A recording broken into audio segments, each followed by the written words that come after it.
This story takes place at my grandparents' farm in the summer of 2019. I was alone one night because my grandparents were away, and I was getting paid to look after the farm for a few nights.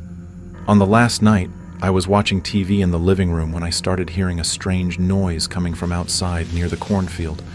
At first I ignored it, thinking it might just be an animal like a deer, until I heard all the cows start mooing at the same time. Normally, you hear one cow mooing at a time, but when all of them start at once, something's wrong. I was the only one on the farm, so naturally it was my duty to see what was happening. I went to the closet to grab a jacket and head out, but as I was about to leave, I heard a very high-pitched cow moo. I stood still for a moment, trembling with fear. Something was seriously wrong with the cows. I quickly ran to my grandfather's room, where he kept some guns under the bed. I loaded his hunting rifle and went outside. The cows were still mooing incessantly, so I went to the barn to check. Nothing seemed out of place. All the cows were still there until I walked further back and noticed one cow missing from its stall. It didn't make sense. I was sure it had been tied up in the stall the last time I saw it. Then I thought I could hear a high-pitched mooing coming from the cornfield outside the barn. I went out, but as I walked towards the field, I swear I heard what sounded like people talking. Finally, I decided and fired 2 shots into the air. Everything fell silent. The cows quieted down, and I heard nothing from the field. Soon after, I heard footsteps in the field.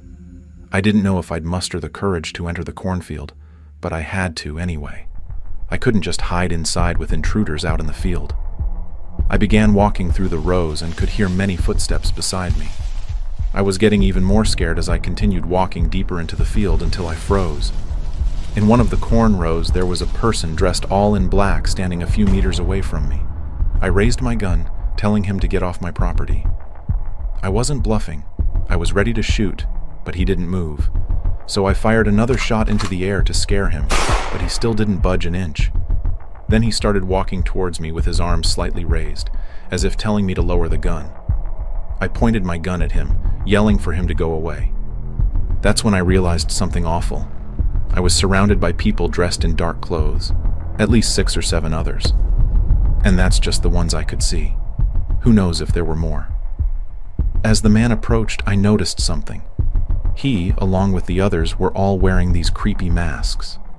The man stopped approaching as I began to step back. Everyone stayed silent for a moment. I can't explain the fear I was feeling. I thought I was going to die. That's when they all started chanting something. I couldn't understand. It sounded like a different language. I started to wonder if they were about to perform some sick ritual with me. That's when I seized the chance and ran as fast as I could through a few rows of corn. When I ran out of breath, I stopped and fired about 6 shots in their direction. I heard many footsteps and the rustling of crops going in the opposite direction. Finally, I managed to scare them off. I ran back towards the farmhouse, stopped, and saw something on the ground. And what I saw haunted me, traumatized me. There was a cow's head in the middle of a circle of candles. I wanted to vomit, and as soon as I got back to the farmhouse, I did. I grabbed the house phone and called the police. I told the operator everything as best as I could. She said an officer would be there soon. After hanging up with the police, I called my parents explaining the situation and asked them to come get me. My dad said he'd be there in an hour. I stayed in my grandfather's room, trembling and crying at the same time, waiting what felt like an eternity, until I finally heard a police car outside. I ran out to the officer and never felt so relieved in my life. He searched the barn and then a bit of the cornfield and found the cow's head. Then he called in a search team, as it was now an active crime scene. When my parents arrived, I, along with the first officer, had a conversation with them about everything that happened. Fortunately, my parents took me home after that. My grandparents took this very seriously, of course, and installed a high-tech security camera system throughout the farm. Who knows what kind of group that was, but they were clearly performing some kind of animal sacrifice ritual or something like that. My name is Howard. I'm 26 years old and I live on my family's farm. I help take care of it when my parents are away. It's just a small family farm, nothing commercial. My parents want me to take it over when they're too old, since I'm the oldest of 3 children and the only son. But honestly, I don't want to. I can't see myself staying in rural Arkansas forever, especially after something really strange happened last August. My parents were on a romantic trip for a week, so it was me and my 2 sisters, Crystal and Morgan, taking care of the property.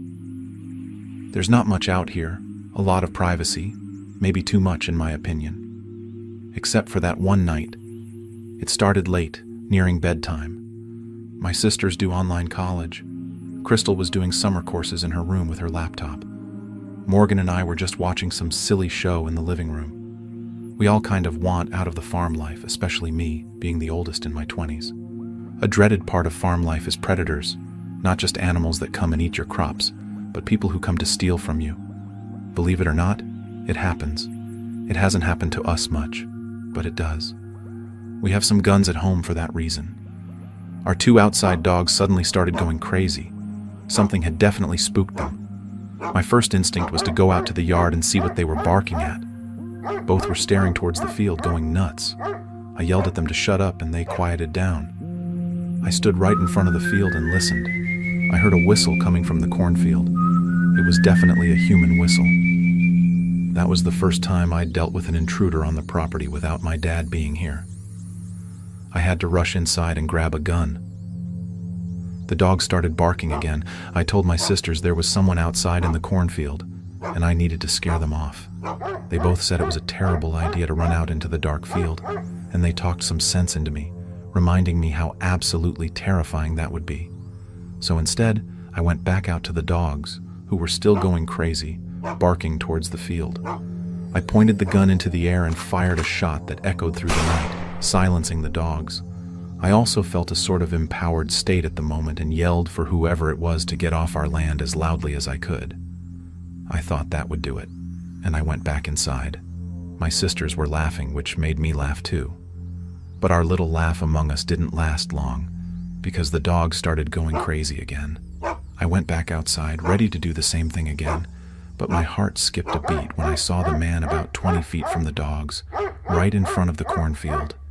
He looked at me, and I yelled, "Hey!" He ran into the cornfield. I started running and fired another shot into the air. I stopped for the dogs. There was no chance of me going in there. I wasn't going to leave the dogs outside either. I unleashed them from their hooks and took them inside the house. I told my sisters someone was walking in the cornfield. So, what did we do?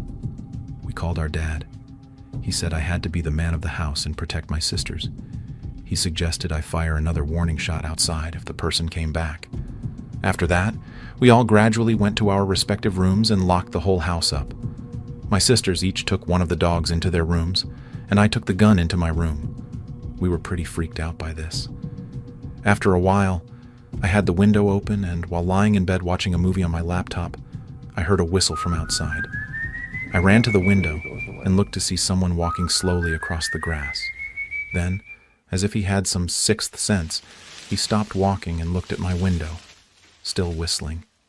This idiot was obviously trying to scare us. A very stupid idea, since I had already made it clear I had a gun. I ran to grab the gun from the bed and aimed it at the window. I fired into the grass, a few yards away from him, deliberately missing, of course. That ended his little horror movie act, and he ran out of my view towards the front of the house. This time, he didn't come back. He'd have to be an idiot to come back after that. Obviously, I told my sisters why I fired and assured them he wouldn't return. We never found out who he was or why.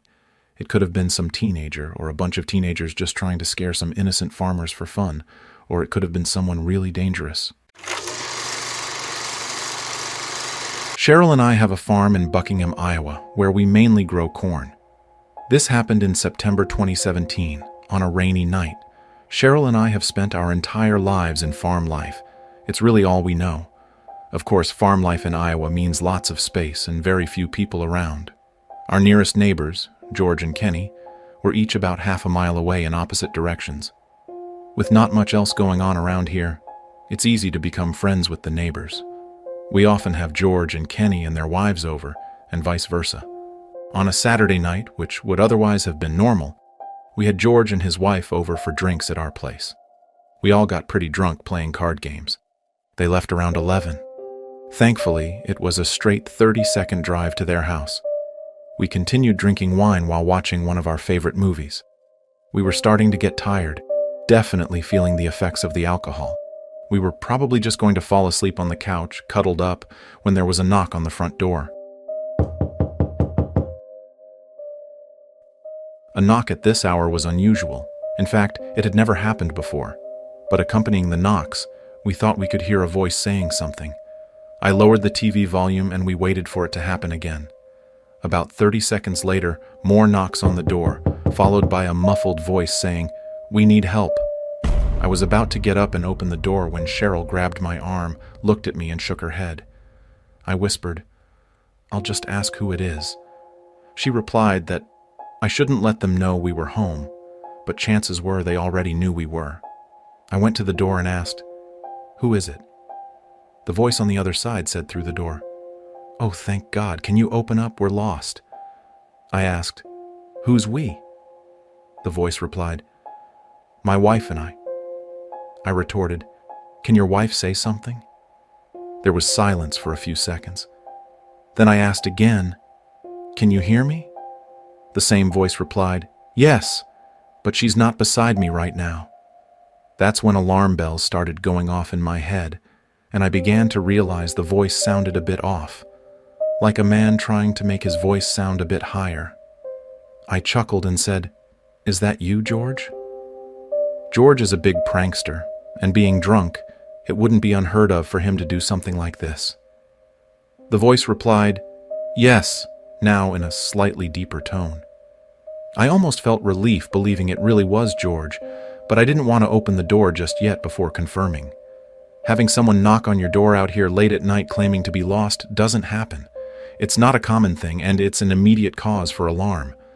I said through the door, "Prove it. What's your wife's name?" A now unfamiliar voice replied, "That's a trick question." My smile faded. I went to grab my phone to call George. Cheryl was watching everything, telling me we should call the police. I told her to wait. The phone rang about 4 times before George answered. I asked, "Are you at my door right now?" And he said, "No, why?" I told him there was someone at our door trying to trick me into opening it. He said he would come right over and hung up. Remember, we were all still drunk during this. There were more knocks on the door. I shouted, "I've got a shotgun waiting for you if you don't get out of here now." The voice replied, "We're just trying to use a phone, that's all we need." Cheryl called 911, which out here takes a while for an officer to arrive. We heard footsteps walking across our wooden porch that wraps around the house, actually a couple pairs of footsteps. They stopped at one of our windows, which had the blinds closed, and we heard one of them trying to open the window. This prompted Cheryl, who was still on the phone with 911, to yell, "Leave us alone!" I followed suit and shouted at the top of my lungs for them to get out, or I would shoot. It took me a moment to think to run upstairs and get my shotgun from the closet. Literally, a few seconds later, there were more knocks on the door, and this time it was really George's voice shouting to open up. I let George in, who also brought his shotgun. He said he didn't see anything or anyone as he arrived. He stayed with us until a police officer arrived at the house. The officer did a quick check of the property with us and then left. We followed his advice and installed cameras in front and behind the house, something surprisingly we had never thought of until this incident. It still gives me chills to think that all that kept those on our porch out that night was a wooden door. If you enjoyed the stories, subscribe to the channel to stay updated on more videos like this. This is John Dark, and until next time.